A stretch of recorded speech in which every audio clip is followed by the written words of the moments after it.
Today on episode 47 of the podcast, we'll be reviewing two of the most anticipated films of the year in Gladiator 2 and Wicked. And we also want to take a moment to wish everyone in the States here a happy Thanksgiving. It's already the end of November and we're getting ready to head into Christmas season. But let's dive right in and see if these two films are worth the wait. I'm Brad, he's Josh, and this is We'll Bring the Popcorn.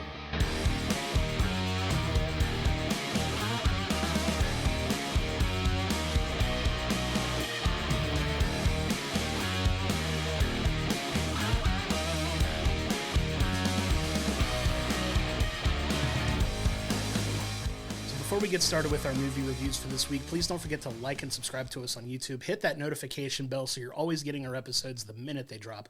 And also, please don't forget to give us a 5-star review anywhere you listen to us in the audio realm. It really helps elevate the profile of the show, and we can't thank you enough for your continued support. Also, stick around after our review of Wicked for another giveaway announcement featuring some of the things you might notice on our table. Stick around for that as well. So we won't be doing our normal news this week because it was kind of slow and lighter, so we're going to head right into our first film review of the week, and that's Gladiator 2. This picks up 16 years after the first Gladiator film, and there's going to be some light spoilers in here because you kind of have to get the information of what's going on, because our main character doesn't always go by his known name, which is Lucius. He is the little kid from Gladiator 1, and we get to see a little bit more about his journey, and that's what this movie is mainly about. We're seeing how his life is 16 years later.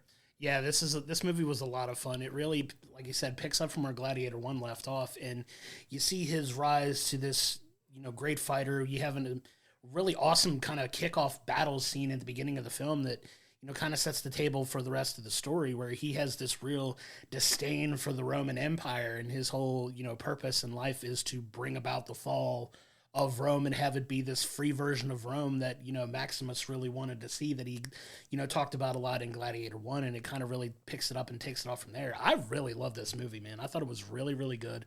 Really well done. Visually, it was stunning. It was gritty. It was violent in ways that it needed to be. I thought the dialogue was really good in this film.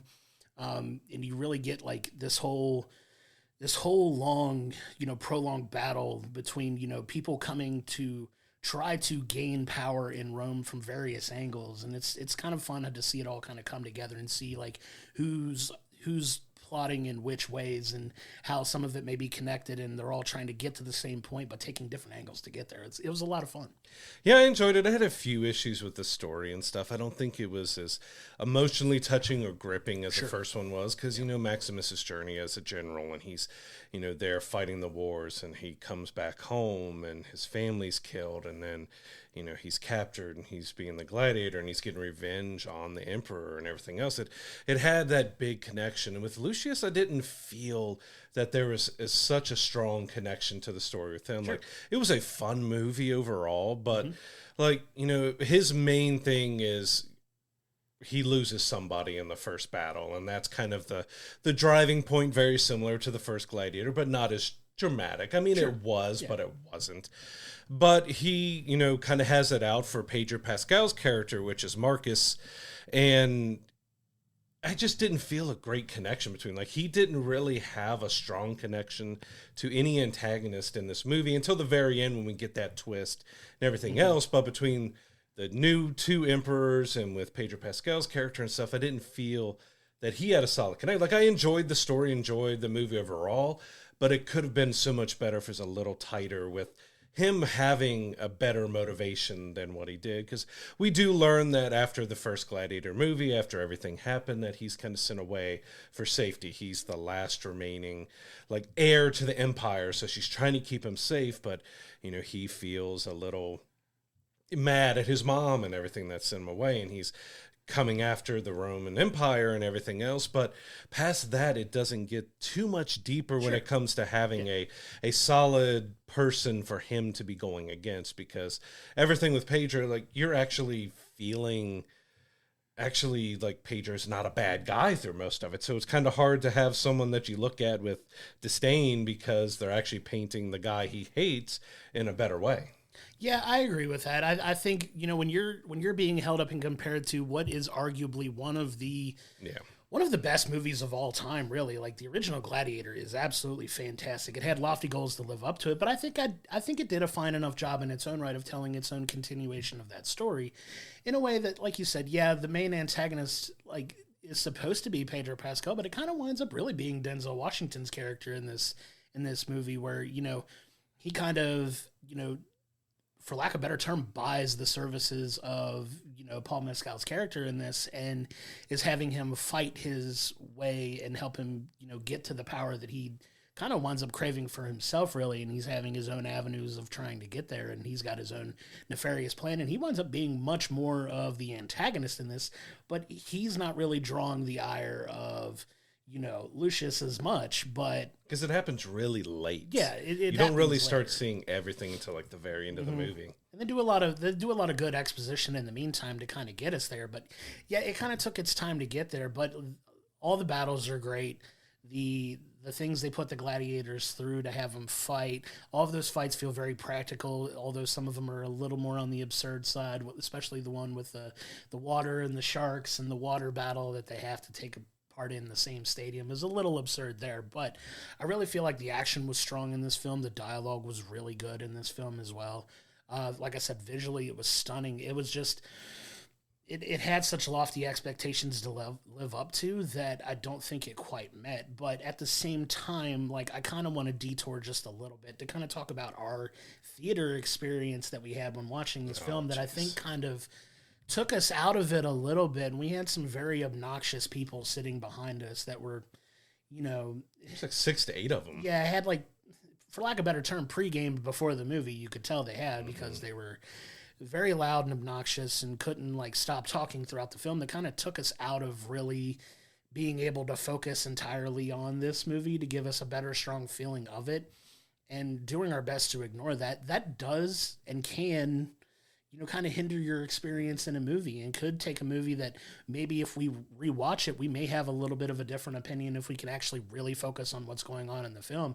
I think it speaks to a more stronger conversation that I think we need to have as the movie going public. Like, if you can't go to a movie and just, like we've talked about it before a dozen times in here, like, if you can't go to the film and, like, not have a full-on conversation during a movie, don't go to the movies. Don't ruin that experience for that. And I feel like unfortunately for this film, like, that kind of took me out of it, and I know it took you out of it too, because it was, we were trying so hard to really focus on this because we had both had super high hopes for this movie, and that unfortunately has to be a part of our viewing experience for this, right, wrong, or indifferent. And I wonder if we go back and see it again, if we may have a different opinion of this movie coming out of it.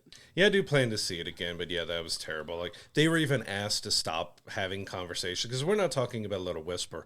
We're talking about 3 hours straight of extremely loud, full volume talking. But like I said, they were asked, they said no, that they weren't going to do it. Yeah. The theater didn't really do anything about it either. They had to know that they were being that, but yeah, it did affect me, because it's hard to enjoy when you hear people saying asinine stuff behind you that has nothing to do with the movie, and they're just rambling and talking because they are drunk and just having the night out, but they don't own the theater. You need to be quiet. Like, you can have little bits here and there is fine, or if you're reacting to the film and it's giving you emotional reaction or something, but this is full-blown conversations that has nothing to do with the movie, and you say no to the 100 other people who are in the theater with you trying to enjoy the movie. Like, you're selfish. And that's just a terrible way to be. Like, we need to get some better etiquette with stuff. Off your phones, no talking, just watch a film. You're there for the theater experience. You're there if there is something to cheer for, you cheer for, if it's something like that. But something that got everybody involved in the movie and not taking you out of the movie. And these conversations take you out of the movie. And it probably did affect how I felt about it, because that's what got me focusing a little bit more on, because they're becoming my enemy of the showing. So I'm focusing on, all right, so who he's going at. Well, he doesn't really have a big connection to Marcus, because, we learn in here too that Marcus and his mom, Lucilia, are married. So to take a guy that he really loathes and is married to his mom, but we didn't really dive too deep into that either. Like, it didn't really get that deep on the relationship or he talked to his mom and had some feelings about it, but that was kind of, yeah, there was that one scene where they talked about it. But like I said, he is kind of painted more in a picture throughout. There's underlying stories where, they don't like how the current emperors, which are Joseph Quinn and Fred Heschinger, they're one of them is a little loopy and crazy. He's got a pet monkey that also gets something very humorous in the very end that I won't spoil too much, but it gets crazy towards the end with that stuff. But they're really over the top. They want bloodshed. They want violence. They want war and craziness. And you kind of get some behind the scenes on past just the Gladiator story and the story of Rome and what they're doing. You have a front that's trying to kind of take over Rome and get it back, because these two have turned it into some just kind of thing that they don't recognize anymore. It's not the Rome that they grew up on or they wanted, that it's just this disgusting kind of thing now.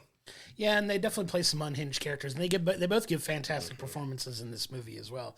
And I didn't mean to detour too much talking about the theater experience, but I think it helps add context to our interpretation of what we got to see, and how some of things like that, some external factors, kind of take us out of it. So I appreciate you entertaining that as well. But yeah, I mean, at the end of the day, it wasn't as strongly focused on one singular bad person. It was a different approach to getting to the same point, right? Though, but at the end of the day, it gets to where it needs to go. You have some resolution to this, and you have kind of hope for the future of Rome maybe by the end of the film. And I think it was very effective in getting us to that point.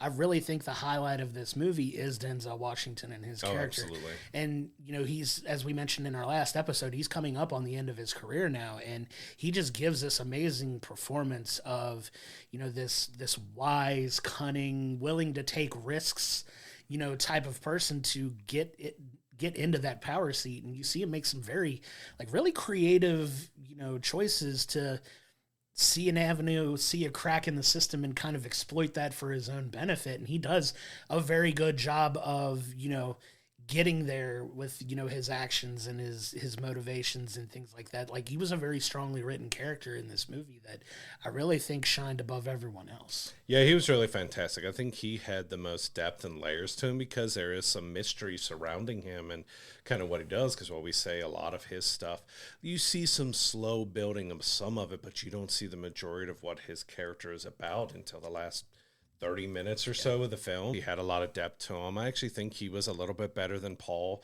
was in this. I don't think Paul was bad at all. When you're talking about the gravitas of what Russell Crowe did with Gladiator 1, and you see a general who is leading these gladiators to fight and stuff, you believe it. You can see it. You can feel it. You can feel the emotions with them.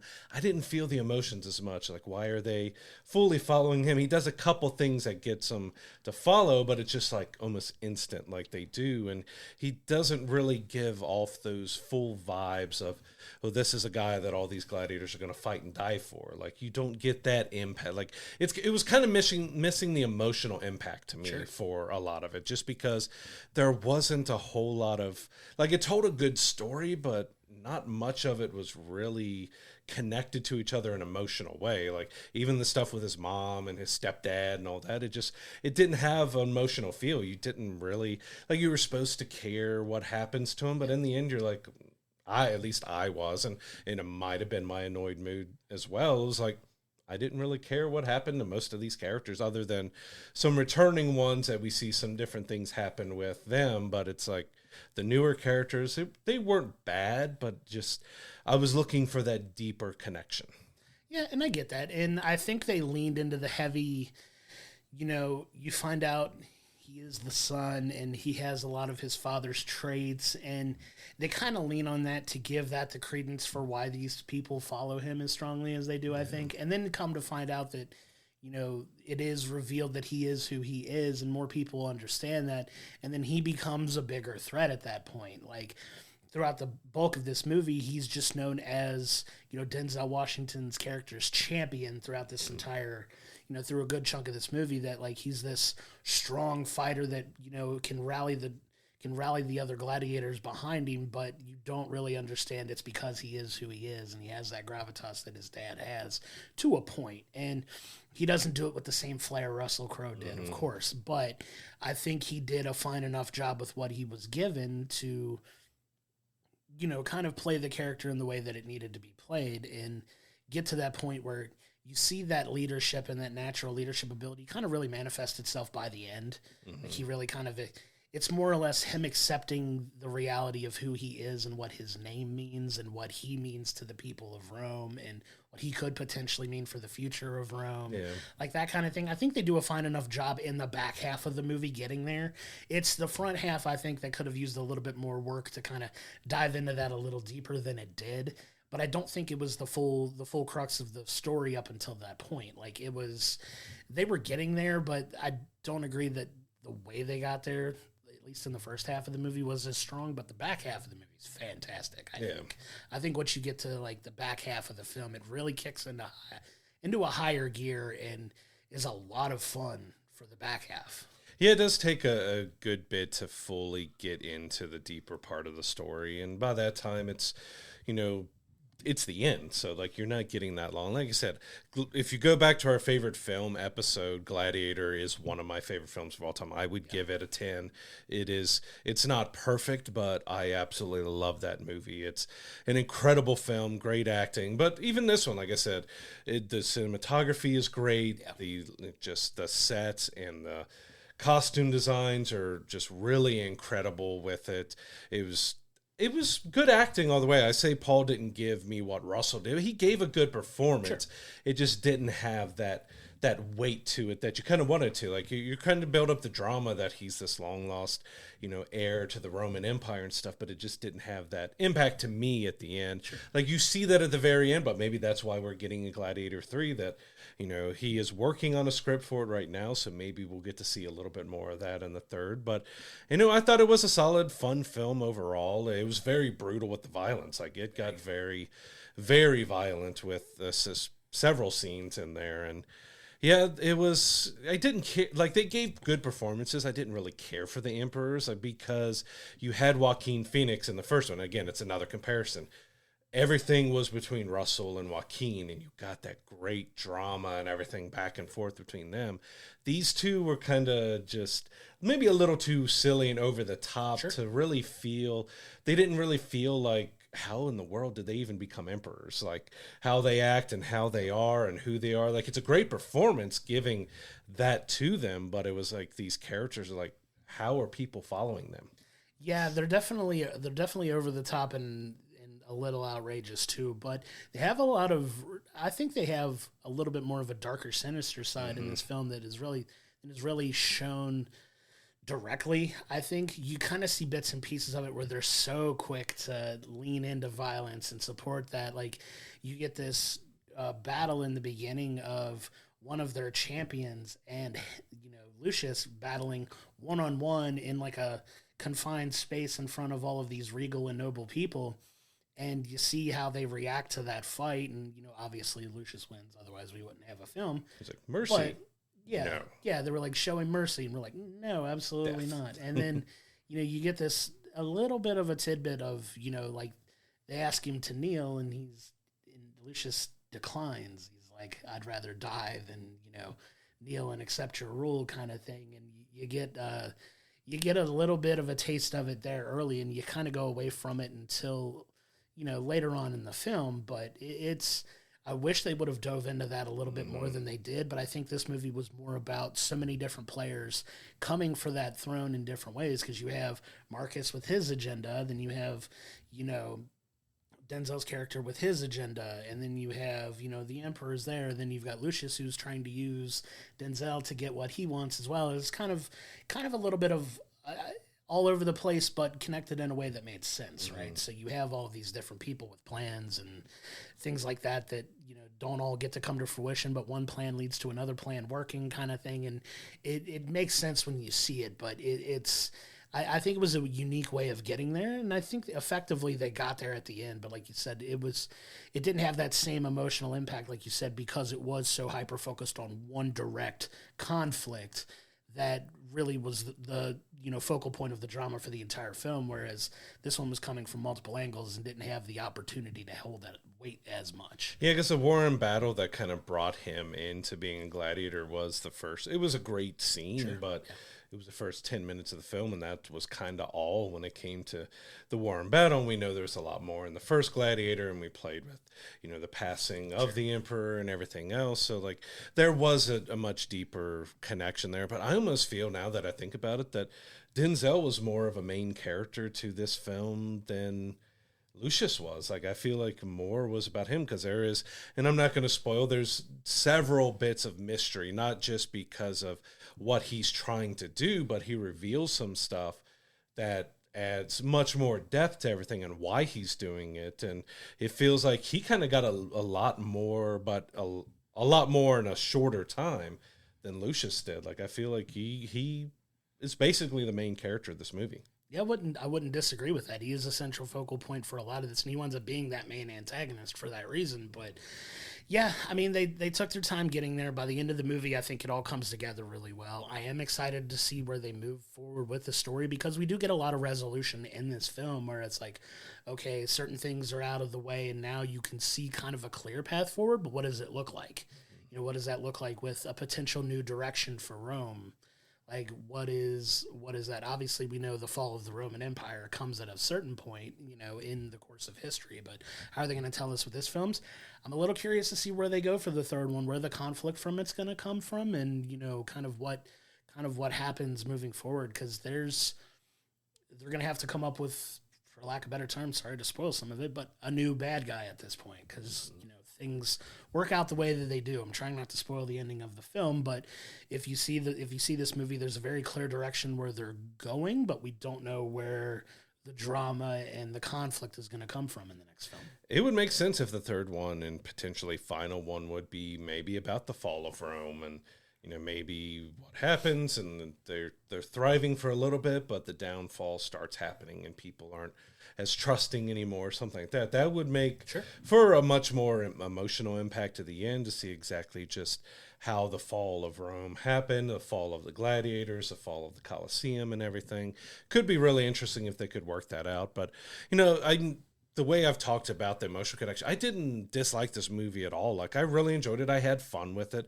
It was a beautiful film to look at, great sound, great kind of everything. They did everything really well, other than that emotional impact. That this is a type of film, from having Gladiator, is you're looking for that emotional impact that really gets you into the story, that takes you into that world and into the realm, and makes you really invested in it. And I didn't get as invested. And again, it could have also been with the people behind us being rude and obnoxious. But in the end, Gladiator 2 was a fun, big, epic action film that was a decent follow-up to the first Gladiator. Like, it's really hard to live up to what it did because it was so fantastic. And we know there was a lot of issues with filming that first one and everything, and they might have corrected that for the second one. But it was fun. It was entertaining. It just missed that emotional impact for me. I would probably give it an 8. It's still a high score, but when me putting Gladiator 1 as a 10, there is some deductions for some stuff I feel like it didn't do as well. Yeah, I agree. Like you said, it gets a lot of big points for the gravitas in the film. The cinematography is amazing, and visually it's spectacular. The acting, for the most part, is really well done. The dialogue is well done. Like you said, it's missing some of that emotional impact. I would also give it an 8. That was where I landed on it as well. And it gets a little bit of a demerit from the lack of emotional depth in it and being a little bit slower in the first half. If you had that same impact that the back half of the movie has in the front half of the movie, I could easily see myself bumping this up to a 9 or maybe 9.5 even. Like, it's still not a perfect movie, and it had a lot to live up to for Gladiator 1.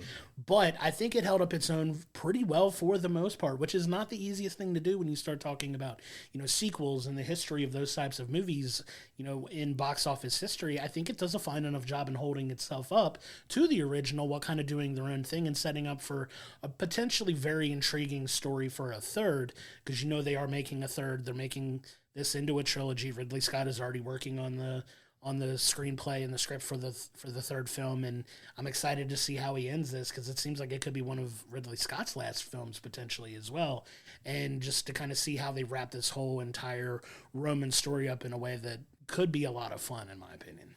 Yeah, because Gladiator 1, we didn't really feel like that was a film that would ever have a sequel. Like, what do you really do? And I think they did a decent enough job finding a story out of that and gave us some good entertainment out of it. But Gladiator 2 is in theaters now. Go check it out. It is well worth seeing in theaters for the sound, the visuals, everything looked great on the big screen. Absolutely. Can't wait to see that again when it comes out on streaming and everything like that. Looking forward to that. But now I want to pivot over to what for me is one of my 2 or 3 most anticipated films of the year, and that is Wicked. Wicked is, based off of the musical of the same name, a very popular kind of telling of a different Wizard of Oz story set in the Oz universe.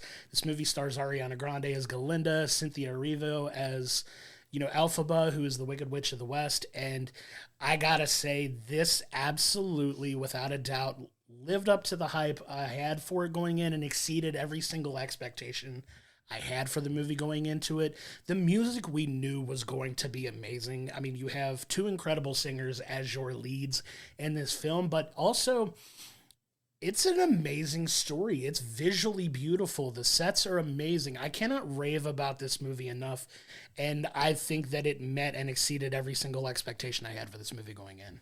Yeah, regardless of what you think of Ariana Grande's music and stuff, she can sing. I mean, she's short, she's small, but man, does she have a powerful voice. Like, if you haven't seen any of her SNL skits or any other stuff she does, she can imitate so many different artists. So she shows a different range because, a lot of these songs are much higher in the register with stuff, but she was absolutely fantastic. But yeah, it's kind of been iffy with musicals, a little bit of going from the stage to film because, well, the last one that was a disaster was Cats, but you had Chicago, which was an Oscar award-winning adaptation and stuff. But yeah, they did a fantastic job of bringing Wicked to life. Like, from the trailers, it looked good, but you weren't really sure if they were able to translate that really well into a film. And it's also, this is part 1.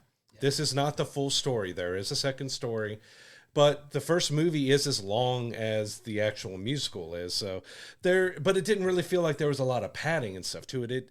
It did allow itself room to breathe a little bit more, and it allowed some more of the emotional impact to hit. Like, you got the feelings of just how Elphaba and Galinda and Glinda, they play with that in the movie and everything, but you get to see those different sides. And I think Ariana did a great job of showing that, well, she's the good witch, but she's also the preppy, snobby girl, but she can be good, but she can also be very selfish. And they did a great job of kind of diving a little deeper into the kind of bad aspects of her. Like, it's kind of showing you which one is wicked, which is kind of the point, but it was really well done. Like, everybody was fantastic. And you got Jeff Goldblum as a Wizard of Oz. You actually get to hear him sing and stuff in it, which was pretty fantastic. But yeah, Cynthia was an amazing Elphaba. Like, she had, not only Ariana was fantastic, she was belting out these songs, especially the very end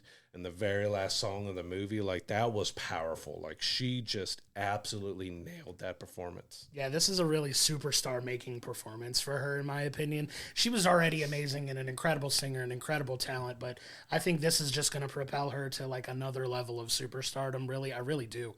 Like, Wicked, for me, is my favorite musical. Mm-hmm. It's my favorite musical of all time. And like I said, I had very high expectations for this going in. And what I love is they pay so much love to the musical while also kind of making it its own thing and expanding upon things. You get all of the songs from the musical. You get your favorite songs.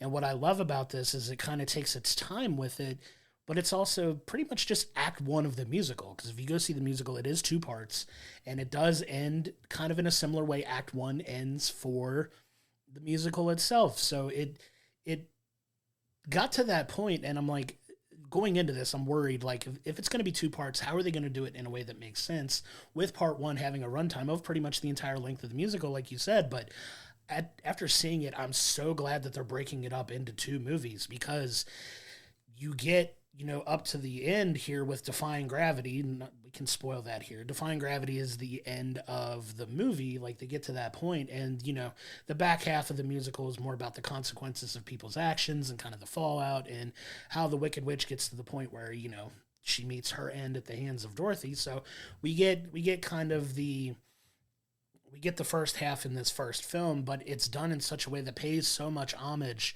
to the musical. The musical performances are amazing. If you know all the songs going in, the songs are just fantastic. They finally put the soundtrack out after the movie came out, which I think is brilliant on their part, just to get people to go to the theater and see it and then release the soundtrack to it. So you don't know how the songs are going to hold up, but you kind of know they're going to be in good hands with Cynthia and Ariana, like you said, and they just blew it out of the water, in my opinion, in this one. It's beautifully visually,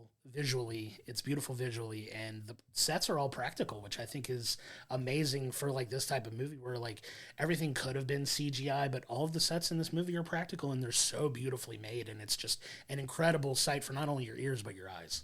Yeah, because the only knock I could really give to it visually, I know there's a lot of talk online about that the colors are a little bit more muted, that it looks a little washed. It looked gorgeous to me. Like, I didn't really see, and I'm one that can nitpick that stuff. As a designer, I will look at that kind of stuff. I didn't see any problem with the visuals, and it did kind of took us back to the Wizard of Oz. It mixed in a lot of that. There's still quite a bit of mystery of things that happen, but the only real knock I could give with the visuals was some of the CG that it used, like, because they have a lot of animals and talking animals and stuff, and they weren't always that smooth. But we also got the great Peter Dinklage being a goat, because he is the goat. So it was fantastic to hear him there. Got to hear him sing in it as well. Like, he was really good, even though he had a much smaller role. Sure.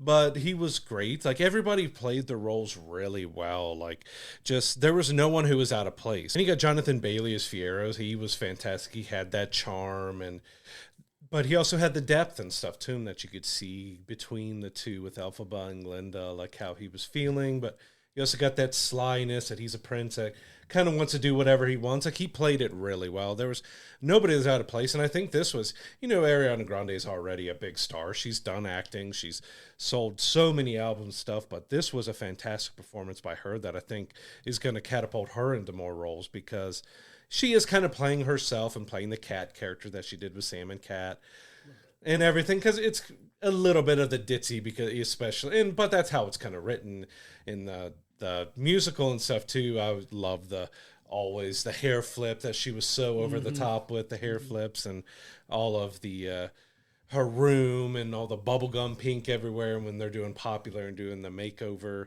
That was really fun. But I think she handled the layers of her really well, because there are some emotional parts and deeper parts where she's rethinking of kind of who she is and what she's done and how she's being mean and all that. Like, you can see the back and forth in her performance really well. Yeah, brilliantly written. And it's cheesy in ways that it's intended to be cheesy. Yeah. It's kind of corny in ways that it's supposed to be corny, but that's part of the fun and the charm of how it's written. And I think what helps is the fact that, Ariana Grande is known in the past, like, if you followed her career or follow her on social media, she has wanted this role for a long time. Like, she's a fan of the musical first and foremost too. So I know a lot of people were apprehensive about her being cast on it, but this is something that she viewed as a passion project for herself as well. Like, it was a dream role for her, like, she looked up to Kristen Chenoweth and, her portrayal of Glinda in the musical, the original run of it. And, she got the role. She got to do it. She had to audition like everybody else. And I know there was some talk of, John Chu, who, directed the film, kind of said that, hey, we originally intended to go with unknowns for this movie, but, it kind of worked out in an unbelievable way when you had superstars of this caliber that wanted to take on the role. Like, it was kind of a no-brainer after seeing them audition, I'm glad that they went that route too, because, they really own both of these characters, Elphaba and Glinda, and, they just do such an amazing job of honoring those characters and just singing the songs so well. Incredible and so powerfully. Singers. And, if you love the musical, please go out of your way to see this if you haven't already. It's going to make a ton of money. It's already on pace to make a ton of money, and it deserves all of the love, all of the praise, and all of the, outpouring of support that it's getting from fans of Wicked. I have yet to interact with anybody who loved Wicked that has gone and seen this movie that isn't absolutely gushing and raving about it. And I know that even from people who are very harsh critics of, certain things that are just all ranting, raving, crying, singing, like loving everything that's in this movie. And they do such good service to it. There's nods to the musical as well, literally directly to the musical. Some Won't fun spoil some of the cameos. cameos that are in it. But yeah, just absolutely amazing job to bring this world-renowned musical to the big screen in a way that works so beautifully and perfectly that I really don't have anything to nitpick about this film. Yeah, Wicked shows when you have passion and care for something that you're adapting, that you're, doing some of your own things that you can to expand on it. But they gave so much more depth to the emotional parts of it. Silly, over-the-top fun with other parts of it, but they just put so much care and attention into this film from every single aspect. And yeah, these songs aren't easy to sing. And Cynthia and Ariana just absolutely destroy every one of these songs in a good way. I'm saying that in a positive way. They are incredible singers that just nailed these songs in every shape, way, form, and everything. It was fantastic. And the supporting cast around them was fun. You have Michelle Yeoh's in there, and she's really fun. And her, I won't spoil too much about her part, but she's got fun. If you know the character, if you know the musical, you kind of know what's happening and stuff. But it's just for those who maybe going into Wicked a little more blind. Maybe they're just fans of Wizard of Oz, and they don't know, the musical as much. And we'll see if this brings a big new revival to the musical as well, and brings another Broadway tour for that everywhere, and makes that humongous again because everyone wants to see the musical again after watching this film. And I don't blame them, because it was just so good. It was done with care, heart, and passion. Yeah, and you take the two original, take the original Glinda and the original Elphaba, who are Kristen Chenoweth and Idina Menzel, world-class singers in their own right that, had high expectations to live up to that. And I think they did them justice and then some in this film. And, just so much, like you said, love and passion poured into this film that you really feel like everybody was on the same page with this, that you don't always get in a lot of movies, especially when they take something that's already popular and adapt it to, I know popular kind of pun intended, but take something that is as popular as it is and kind of bring it to the big screen. It doesn't always connect. And I think for me and for, millions of other people who have seen the show and love it as much as I do, that it kind of hits every note you want it to hit. It doesn't take unnecessary liberties with certain things and expands upon them. They expand in a way that makes sense. And I'm so glad. It's very rare that you see me clamoring for more than one movie on something. And I know we've talked about sequels for everything's getting a sequel now. I'm so glad that they really took their time with this film to give it the love and the care that it needs, that I'm okay with it being a sequel. Having a second part to this come out where it's the second half of the musical, the second movie is going to be focusing on that. And I'm excited to see how they kind of stick the landing on this one too. And, there's so much more good music ahead that, you get the bigger songs that more people know, like The Wizard and I and Popular and, Defying Gravity are all in this film, but there's some incredible songs on the back half of it as well that I'm really looking forward to see how they finish. Yeah, after seeing the movie, I'm glad they're splitting it up into two. I just don't get the reasoning behind not marketing as a part one and part two. Dune did the same thing. It didn't market as part one, part two. If you're not familiar with the stories and stuff, you may think you're going in to see the entire thing, but you're not. But past that and a little bit of CG kind of issues with the animals, which they just looked kind of okay. They weren't terrible, but they could have been a lot better in that. That's a small nitpicking thing for me. Just it stood out, some of the animals and stuff. But this was made with love and care and attention, and everyone handled it so fantastic. And yeah, it gave you just so much more depth and emotion that you can get the depth and emotion from the musical, but in here it just kind of took it to another level. It was so well done, and I am looking forward to seeing the part two and seeing that, because the first one was 2 hours and 40 minutes long. So if they tried to include all of it in one film, you're looking at at least a 4-hour film. So it's good that even though it's much longer than the musical, they're giving the story room to breathe. They're giving you more depth. They're giving you more emotion, and they're also giving you more fun with all the different things that happen. So yeah, Wicked was just a fantastic showing of when you care about what you're doing, you do it right, and they did it right. Absolutely. So I would say in the end that Wicked is, you know, if you're a fan of the musical like I am and you have the high expectations, I feel it hits every single note that you want it to hit. It hits all of the wonderful things. It's visually stunning. The acting's incredible in it. The music is top-notch, phenomenal. If it doesn't win an Oscar for, you know, soundtrack music, all of the stuff that you can win musically for it, what are we doing at this point? If I had to rate it on a scale 1 to 10, I'm giving it a 10 because it's so rare that I have a movie that I go with such lofty expectations for that it not only meets, but it exceeds them. For that reason, I have to give it a 10. I think it is a perfect musical movie. Like, it incorporates all the music from the soundtrack in this film wonderfully. Amazing performances from not only the top of the cast, but the supporting cast as well.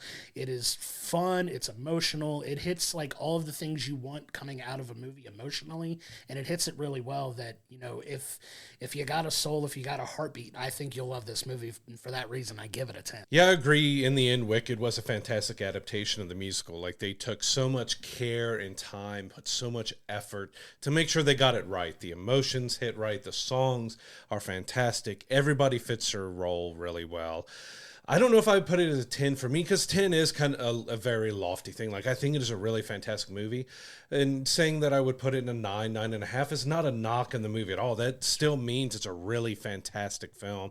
I would put it in the 9 to 9.5 because I said the 10s for me are the pinnacle. So this is one of the best and probably the best musical adaptation I've ever seen. But there's something, and I'm not quite sure yet. I want to rewatch it and see if it changes my opinion to put it up to a 10. There's just something that didn't quite take it to a 10 for me, but I can't really pinpoint what that was for me in the end with it. But it's a fantastic movie. It deserves to be seen. You should go out and see this. And we had a really great week of movies here because I feel like both of them were really good, but Wicked is clearly the winner out of both of these with Gladiator 2 and Wicked. Wicked is the one that just blew me away a whole lot more. Like, it nailed just about everything that it tried to do. Yeah, I would say Wicked ranks right up there with films of the year for me. It's on the very short list of films I would put on that list at the moment. We've seen some incredible films so far this year, and personal favorites like Deadpool and Wolverine are obviously going to find its way onto my list, but this ranks right up there with them. And like I said, it's, in my opinion, one of the best musical adaptations I've ever seen out of any of the movies that have been made up to this point.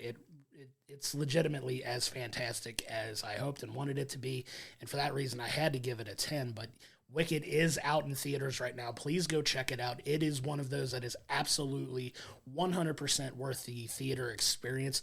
Go see it. Have a great time. This is one that is a ton of fun, and one that if you love musicals, if you love musical theater, if you love, just amazing soundtracks and visually stunning movies, this is right there with some of the best I've ever seen. Yeah, we talked about it being almost a 3-hour movie, but it didn't feel like you were sitting through a 3-hour movie. Like, the pacing and everything else went so smooth and great with it that you felt like maybe you were in there for an hour, hour and a half. But I mean, the movie felt grand, that it had so much going on, but the time-wise did not feel like 3 hours. Amazing. Could not heap enough praise on this movie. So heading over into what's coming up this week. So we only have one major release this week, and that's Moana 2. I know my kids are absolutely excited and ready to go see this. And then on demand, we had a surprise drop of one of our other favorite films of the year, which We Live in Time, that Andrew Garfield and Florence Pugh did such a fantastic job with that movie. Yeah. It is now out to buy or rent. We highly recommend checking out that movie. Go back in our archives, check out our review of it, but it is a fantastic film that I don't think enough people have seen on it, like the acting. That's going to be, you're going to have Wicked up for a lot of stuff. I think We Live in Time is going to have a lot of award stuff, especially for acting, is going to be in there really high. That dropped on November 22nd, so it is out for everybody right now. For the rest of the week here, we have Conclave, so we've got I've heard good things about it, not all the time as something like a religious thriller, something that really grabs my attention that I want to go see, but I will check this out. That, along with Here, which, again, you can check our archives to see our review of Here. I do want to rewatch that and see if I have a different feel on it, because I wasn't as blown away as I thought I was going to be with it, but I do want to rewatch it and see if maybe, because your mood and everything else can affect a movie, so maybe if there's a different state that I'm in when I watch here again, maybe I'll like it more. Yeah, I love going back and watching films in a different headspace than I was when I went and watched it to begin with, and that's definitely one that I think I would like to go back and give another try, because I know we were a little hard on it when we did our review. Go back and check our archives, like you said. And I definitely want to give that one another chance, because I love the director. I love the two main actors in the film as well. So I'm willing to give it another chance for that reason. And another film coming out on demand this week alongside of them on November 26th. It fits right in with the rest of them. It's Terrifier 3. I love that. It's one movie that I would love to get Brad to sit down and watch. I know you're not a big fan. I haven't seen any of them. Yeah, I don't know how you deal with that one, because it's a lot. Terrifier films are notoriously very gory, brutal, violent, absurd, over the top. And I can do the over the top gore most of the time. It's like the Saws, which try to be a little more realistic with it. That's the one I'm like, nope, turn off. Yeah, it's a lot, but it wound up being a huge sleeper hit as far as horror films go. It's one of the highest grossing horror films like of all time. Like, it's crazy that it's all done with small budgets. Yeah, all done with like tinier budgets, and it's insane to see how popular that film is. But it is coming out on demand too, so check it out if you're into that sort of thing. Yeah, on the streaming side, I hope this is fun. We just got the trailers, I would say, a couple weeks ago, and it's already going to be available on streaming on November 25th, but it's Dear Santa on Paramount Plus. This is where a little kid has trouble writing a letter to Santa, and instead he addresses it to Satan. So Jack Black shows up as Satan and is going to grant him 3 wishes like a genie, but at the end he's going to take his soul. So it sounds on paper that this could be a lot of fun. Jack Black playing an overtop Satan. It's going to work really well with that, but I just hope the jokes work and everything is fun, because it looks like it could be a really enjoyable film. Yeah, the trailer alone makes it worth at least a run through one time. I hope it's fun. I hope it's an enjoyable movie, but you got Jack Black in it, it's going to at least get a view for me for sure. Moving on, we wanted to talk about our last giveaway for the year. So our friends over at Skyline Chili gave us 2 $50 gift cards to give away to our listeners and our watchers. So on the next episode, we're going to be talking about our Christmas favorites. We're going to be reviewing Moana 2. Tune into that episode to find out how you can win these. So we're going to kick it off with that episode. We might even throw in some stuff from Gladiator 2 and Wicked. Might have some other stuff that we throw in there for fun, but we want to thank Skyline Chili for sending these gift cards out to us to give away to you all. So if you have a Skyline in your area, stay tuned for our next episode to find out how you can win these. Yeah, thanks a lot to Skyline for giving us the opportunity to give these away as well, and looking forward to that giveaway for, all of our listeners who potentially have one of these near you, and a little something extra for the holidays for sure. But that's going to do it for this week's episode. Once again, we cannot thank you enough for your continued support. On next week's episode, we will be reviewing Moana 2. It's one of the most anticipated movies of the year as well. A lot of these towards the end of the year. I'm excited for that. We're really ending the year on a high, so excited to watch that and check it out. But we're also going to be talking about our favorite holiday films of all time, and we might even settle the greatest debate, in my opinion, in holiday movie history. Is Die Hard a holiday movie? Yeah, what do you think? Do you think it is? Well, tune into our next episode to find out, but yes. Yes, it is. Until next week, I'm Josh, he's Brad, and we'll see you next time.